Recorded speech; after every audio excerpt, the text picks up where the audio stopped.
Excel Techno School, Guruvayanakere, Venur. Admission open now. ಮಧ್ಯ ಕರ್ನಾಟಕ ಹಾಗೂ ಉತ್ತರ ಕರ್ನಾಟಕ ಭಾಗದಲ್ಲಿ ಬಿಸಿಲಿನ ಝಳ ಯಾವ ರೀತಿಯಾಗಿ ಹೆಚ್ಚಿಗೆ ಆಗಿದೆಯೋ ಅದೇ ಥರ ಉಪಚುನಾವಣೆಯ ಕಾವು ಕೂಡ ಜೋರಾಗಿದೆ. ಈಗ ಎರಡೂ ಪಕ್ಷದಲ್ಲಿ ಟಿಕೆಟ್ ಫೈಟ್ ಏರ್ಪಟ್ಟಿದೆ. ಎಸ್ಪೆಷಲಿ ದಾವಣಗೆರೆ ದಕ್ಷಿಣ ವಿಧಾನಸಭಾ ಕ್ಷೇತ್ರದ ಉಪಚುನಾವಣೆ ದಿನಾಂಕ ಘೋಷಣೆ ಹಿನ್ನೆಲೆಯಲ್ಲಿ ಕಾಂಗ್ರೆಸ್ ಹಾಗೂ ಬಿಜೆಪಿ ಎರಡೂ ಪಕ್ಷದಲ್ಲೂ ಆಕಾಂಕ್ಷಿಗಳ ಫೈಟ್ ಈಗ ಜೋರಾಗಿದೆ. ಇನ್ನೂ ಕೂಡ ಫೈನಲ್ ಆಗಿಲ್ಲ ಅಭ್ಯರ್ಥಿಗಳ ಆಯ್ಕೆ. ಟಿಕೆಟ್ಗಾಗಿ ಆಕಾಂಕ್ಷಿಗಳು ತಮ್ಮದೇ ಸರ್ಕಸ್ಗಳನ್ನ ಮಾಡ್ತಿದ್ದಾರೆ, ತಮ್ಮದೇ ಲಾಬಿಯನ್ನ ಮಾಡ್ತಾ ಇದ್ದಾರೆ. ಸೊ ಎರಡು ಪಕ್ಷದಿಂದ ದಾವಣಗೆರೆ ದಕ್ಷಿಣ ವಿಧಾನಸಭಾ ಕ್ಷೇತ್ರಕ್ಕೆ ಅಭ್ಯರ್ಥಿ ಯಾರಾಗ್ತಾರೆ ಅನ್ನುವಂಥ ಕುತೂಹಲ ಈಗ ಆ ಕ್ಷೇತ್ರದ ಜನರಲ್ ಅಷ್ಟೇ ಅಲ್ಲ, ಇಡೀ ಕರ್ನಾಟಕದಲ್ಲೇ ಮನೆ ಮಾಡಿದೆ. ಕಾರಣ ಏನು ಅಂತಂದ್ರೆ ಸಚಿವರ ಮಧ್ಯೆನೇ ಏರ್ಪಟ್ಟಿರುವಂಥ ಪೈಪೋಟಿ. ಒಂದು ಕಡೆ ಸಚಿವ ಎಸ್ ಮಲ್ಲಿಕಾರ್ಜುನ್, ಮಗದೊಂದು ಕಡೆಯಲ್ಲಿ ಸಚಿವ ಜಮೀರ್ ಅಹಮದ್ ಖಾನ್. ಮಲ್ಲಿಕಾರ್ಜುನ್ ಅವರು ತಮ್ಮ ಪುತ್ರ ಸಮರ್ಥ್ ಮಲ್ಲಿಕಾರ್ಜುನ್ಗೆ ಟಿಕೆಟ್ ಕೊಡಿಸಬೇಕು ಅಂತ, ಸಚಿವ ಜಮೀರ್ ಅವರು ಅಲ್ಪಸಂಖ್ಯಾತ ಸಮುದಾಯದ ವ್ಯಕ್ತಿಗೆ ಅಂದರೆ ಅಭ್ಯರ್ಥಿಗೆ ಟಿಕೆಟ್ ಕೊಡಿಸಬೇಕು ಅಂತ. ಸೊ ಕಾಂಗ್ರೆಸ್ನಲ್ಲಿ ಅಂತಿಮವಾಗಿ ಇಬ್ಬರ ಮಧ್ಯೆ ಯಾರು ಟಿಕೆಟ್ ಪಡ್ಕೊಳ್ತಾರೆ ಆ ಕುತೂಹಲ ಮನೆ ಮಾಡಿದೆ. ಮಗದೊಂದು ಕಡೆಯಲ್ಲಿ ಬಿಜೆಪಿಯಲ್ಲೂ ಅಷ್ಟೇ ಒಂದು ಅರ್ಧ ಡಜನ್ ಆಕಾಂಕ್ಷಿಗಳಿದ್ದಾರೆ ಬಿಜೆಪಿ. ಸೊ ಇಬ್ಬರ ಮಧ್ಯೆ ಯಾರಾಗ್ತಾರೆ ಎರಡು ಪಕ್ಷದ ಅಭ್ಯರ್ಥಿ ಅನ್ನುವಂತಹ ಕುತೂಹಲ ಈಗ ಎಲ್ಲೆಡೆ ಮನೆ ಮಾಡಿದೆ. ಡೀಟೇಲ್ಸ್ ಅನ್ನ ಕೊಡ್ತಾ ಹೋಗ್ತಾರೆ ನಮ್ಮ ಕರೆಸ್ಪಾಂಡೆಂಟ್ ಮಹದೇವ್ ಇದರ ಕುರಿತಾಗಿ. ಮಹದೇವ್, ಈಗ ಎರಡೂ ಪಕ್ಷದಲ್ಲೂ ಕೂಡ ಅಭ್ಯರ್ಥಿಗಳ ಸಂಖ್ಯೆ ಅಂತೂ ತುಂಬಾ ದೊಡ್ಡ ಮಟ್ಟಕ್ಕೇನೆ ಇದೆ. ನೋಡ್ತಾ ಇದ್ರೆ ಬಿಜೆಪಿಯಲ್ಲಿ ಅರ್ಧ ಡಜನ್ ಅಭ್ಯರ್ಥಿಗಳಿದ್ದಾರೆ, ಕಾಂಗ್ರೆಸ್ನಲ್ಲಿ ಸಚಿವರ ಮಧ್ಯೆನೇ ಪೈಪೋಟಿ ಉಂಟಾಗ್ತಿರುವಂಥದ್ದು. ಸೊ ಅಂತಿಮವಾಗಿ ಗಾಳಿ ಯಾರ ಪರವಾಗಿ ಬೀಸ್ತಾ ಇದೆ ಅಂತ? ಖಂಡಿತ ರಾಹುಲ್, ಮಧ್ಯ ಕರ್ನಾಟಕದಲ್ಲಿ ಈಗಾಗಲೇ ಏನು ಉಪಚುನಾವಣೆಗೆ ದಿನಾಂಕ ನಿಗದಿ ಆಗಿದೆ. ದಿನಾಂಕ ನಿಗದಿಗೂ ಮುನ್ನವೂ ಕೂಡ ಈಗಾಗಲೇ ಸಾಕಷ್ಟು ಟಿಕೆಟ್ ಫೈಟ್ ನಡೆದಿತ್ತು.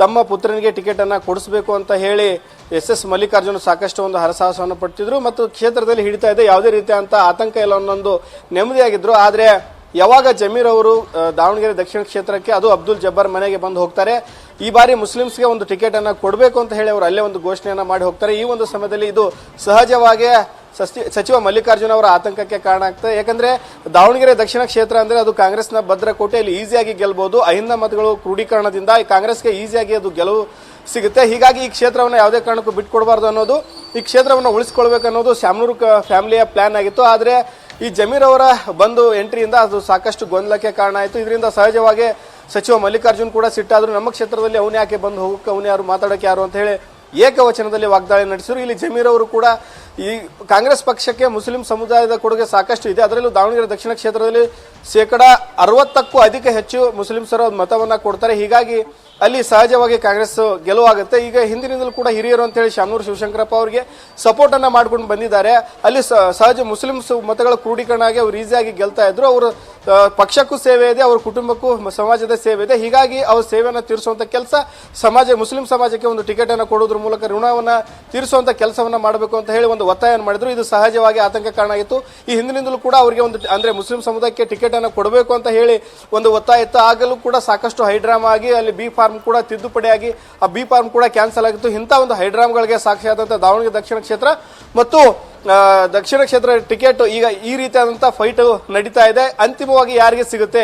ಒಂದು ಕಡೆ ಶಾಮನೂರು ಫ್ಯಾಮಿಲಿ ಹಿಡಿತಾ ಇರುವಂತ ಕಾಂಗ್ರೆಸ್ಗೆ ಟಿಕೆಟ್ ಅಂದ್ರೆ ತಮ್ಮ ಕುಟುಂಬಕ್ಕೆ ಟಿಕೆಟ್ ಅನ್ನ ಕೊಡಬೇಕು. ಯಾಕಂದ್ರೆ ಕ್ಷೇತ್ರ ಯಾವುದೇ ಕಾರಣಕ್ಕೂ ಬಿಟ್ಕೊಡಬಾರ್ದು, ಕಾಂಗ್ರೆಸ್ ಭದ್ರಕೋಟೆ ಆಗಿರೋದ್ರಿಂದ ಆ ಹಿಡಿತ ತಪ್ಪಾರ್ದು ಅಂತ ಶಾಮನೂರು ಕುಟುಂಬದ ಪ್ಲಾನ್ ಆಗಿದೆ. ಮತ್ತೊಂದು ಕಡೆ ಹೇಗಾದ್ರೂ ಮಾಡಿ ಸಮಾಜದ ಸಾಕಷ್ಟು ಕಡೆ ಅವ್ರ ಕುಟುಂಬದಲ್ಲಿ ಶಾಮನೂರು ಫ್ಯಾಮಿಲಿಯಲ್ಲಿ ಪ್ರಭಾ ಮಲ್ಲಿಕಾರ್ಜುನ್ ಸಂಸರಿದ್ದಾರೆ, ಜೊತೆಗೆ ಮಲ್ಲಿಕಾರ್ಜುನ್ ಸಚಿವರಿದ್ದಾರೆ. ಹೀಗಾಗಿ ಮತ್ತೊಂದು ಟಿಕೆಟ್ ಯಾಕೆ, ಇದನ್ನ ಸಮಾಜಕ್ಕೆ ಋಣ ತೀರಿಸುವಂತ ಕೆಲಸ ಮತ್ತು ರಾಜ್ಯದಲ್ಲೂ ಕೂಡ ಕಡಿಮೆ ಪ್ರಮಾಣದಲ್ಲಿ ಮುಸ್ಲಿಮ್ಸ್ಗೆ ಟಿಕೆಟ್ ಅನ್ನು ಕೊಟ್ಟಿದೆ. ಈ ಬಾರಿ ಅಲ್ಲಿ ಮುಸ್ಲಿಮ್ಸ್ಗೆ ಟಿಕೆಟ್ ಕೊಡಬೇಕು ಅಂತ ಒತ್ತಾಗಿದೆ. ಹೀಗಾಗಿ ಇವತ್ತು ಮಧ್ಯಾಹ್ನ 1 ಗಂಟೆಗೆ ಬೆಂಗಳೂರಿನ ಕೆಪಿಸಿಸಿ ಕಚೇರಿಯಲ್ಲಿ ಬಗ್ಗೆ ಮೀಟಿಂಗ್ ಕೂಡ ನಡೆಯುತ್ತೆ. ಮೀಟಿಂಗ್ ಅಲ್ಲಿ ಅಂತಿಮವಾಗಿ ಏನು ಚುನಾವಣಾ ಉಸ್ತುವಾರಿಯನ್ನ ಕೆಪಿಸಿಸಿ ಅಧ್ಯಕ್ಷರು ನೇಮಕ ಮಾಡಿದ್ದಾರೆ, ಯಾರು ಟಿಕೆಟ್ ಆಕಾಂಕ್ಷಿಗಳಿದ್ದಾರೆ, ಯಾರು ಅಂತಿಮ ಮಾಡಬೇಕು ಅಂತೇಳಿ, ಆ ಅಂತಿಮ ಯಾರಾಗ್ತಾರೆ ಕಾದು ನೋಡಬೇಕು. ಈಗಾಗಲೇ ಸೈಯದ್ ಖಾಲಿದ್ ಆಗಿರ್ಬೋದು, ಮತ್ತೆ ಅಬ್ದುಲ್ ಜಬ್ಬಾಲ್ ಆಗಿರ್ಬೋದು, ಮತ್ತೆ ಸಮರ್ಥ್ ಆಗಿರ್ಬೋದು, 3 ಜನರು ಕೂಡ ಟಿಕೆಟ್ ಆಕಾಂಕ್ಷಿಗಳಿದ್ದಾರೆ. ಅಂತಿಮವಾಗಿ ಯಾರಿಗೆ ಕೈ ಮೇಲಾಗುತ್ತೆ, ಜಮೀರ್ ಅವ್ರ ಕೈ ಮೇಲಾಗುತ್ತಾ ಅಥವಾ ಸಚಿವ ಮಲ್ಲಿಕಾರ್ಜುನ್ ಕೈ ಮೇಲಾಗುತ್ತಾ ಕಾದು ನೋಡಬೇಕಾಗಿದೆ.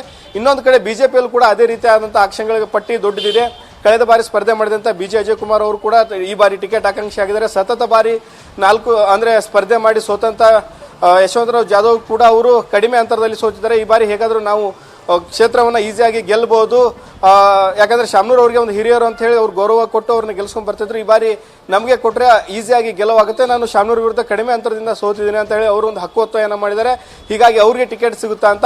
ಜೊತೆಗೆ ಈಗಾಗಲೇ ಅಹಿಂದ ಕೋಟಾದಲ್ಲಿ ಒಂದು ಟಿಕೆಟ್ ಅನ್ನ ಕೇಳುವಂತ ಕೆಲಸ ಕೂಡ ಆಗ್ತಾ ಇದೆ. ಅಹಿಂದ ಕೋಟಾದಲ್ಲಿ ಬಂದ್ರೆ ಯಶವಂತರಾವ್ ಜಾಧವ್ ಕೂಡ ಬರ್ತಾರೆ. ಜೊತೆಗೆ GB ವಿನಯ್ ಕುಮಾರ್ ಅವರು ಕೂಡ ಅವ್ರ ಹೆಸರು ಕೂಡ ಪ್ರಸ್ತಾಪ ಆಗಿದೆ ಅನ್ನೋ ಮಾತು ಕೇಳಿ ಬರ್ತಾ ಇದೆ. ಶಾಮನೂರ್ ಕುಟುಂಬದ ವಿರುದ್ಧ ತೊಡೆ ತಟ್ಟಿ ಸಾಕಷ್ಟು ಹೋರಾಟಗಳನ್ನ ಮಾಡ್ಕೊಂಡು ಬಂದವರು GB ವಿನಯ್ ಕುಮಾರ್. ಹೀಗಾಗಿ ಅವರಿಗೂ ಕೂಡ ಅಂತಿಮವಾಗಿ ಟಿಕೆಟ್ ಸಿಗಬಹುದು ಅಥವಾ ಅವ್ರನ್ನು ಕರೆದು ಮಾತಾಡಿದರೆ ಹೈಕಮಾಂಡ್ ಲೆವೆಲ್ಗೆ ಅಂತ ಅನ್ನೋ ಮಾತುಗಳು ಕೇಳಿ ಬರ್ತಾ ಇದೆ. ಅಂತಿಮವಾಗಿ ಯಾರ ಹೆಸರು ಫೈನಲ್ ಆಗುತ್ತೆ, ಈಗಾಗಲೇ ಅಹಿಂದ ವಿಚಾರದಲ್ಲಿ ಯಶವಂತರಾವ್ ಜಾಧವ್ ಮತ್ತೆ GB ವಿನಯ್ ಕುಮಾರ್ ಹೆಸರು ಅಂತಿಮ ಆಗಿದೆ ಅಂತ ಅನ್ನೋ ಮಾತು ಕೇಳಿ ಬರ್ತಾ ಇದೆ. ಅಂತಿಮವಾಗಿ ಯಾರಿಗೆ ಟಿಕೆಟ್ ಬರುತ್ತೆ ಕಾದ್ ನೋಡ್ಬೇಕು. 5 ಆಕಾಂಕ್ಷಿಗಳ ಪಟ್ಟಿಯಲ್ಲಿ ಬಿಜೆಪಿಯಲ್ಲಿ 2 ಹೆಸರು ಅಂತಿಮ ಆಗಿದೆ. ಇಲ್ಲಿ ಕೂಡ 3 ಜನರ ಹೆಸರು ಅಂತಿಮ ಆಗಿದೆ. ಕಾಂಗ್ರೆಸ್ ಅಲ್ಲಿ ಸಮರ್ಥ ಆಗಿರ್ಬೋದು, ಅಬ್ದುಲ್ ಜಬ್ಬರ್ ಆಗಿರ್ಬೋದು. ಅಂತಿಮವಾಗಿ ಯಾರಿಗೆ ಟಿಕೆಟ್ ಕೊಡ್ತಾರೆ ಅನ್ನೋದು ಕೂಡ ಇಲ್ಲಿನ ಕಾಂಗ್ರೆಸ್ ಕಾರ್ಯಕರ್ತರು ಇದುವರೆಗೂ ಒಂದು ಚಾತಕ ಪಕ್ಷ ಅಂತ ಕೂಡ ಅವರು ಕಾಯ್ತಾ ಇದ್ದಾರೆ, ಯಾರಿಗೆ ಅಂತಿಮವಾದ್ರೆ ಕೆಲಸ ಮಾಡಬೇಕು ಅಂತ ಹೇಳಿ. Rahul. Right Mahadev, thank you ಡೀಟೇಲ್ಸ್ಗೆ.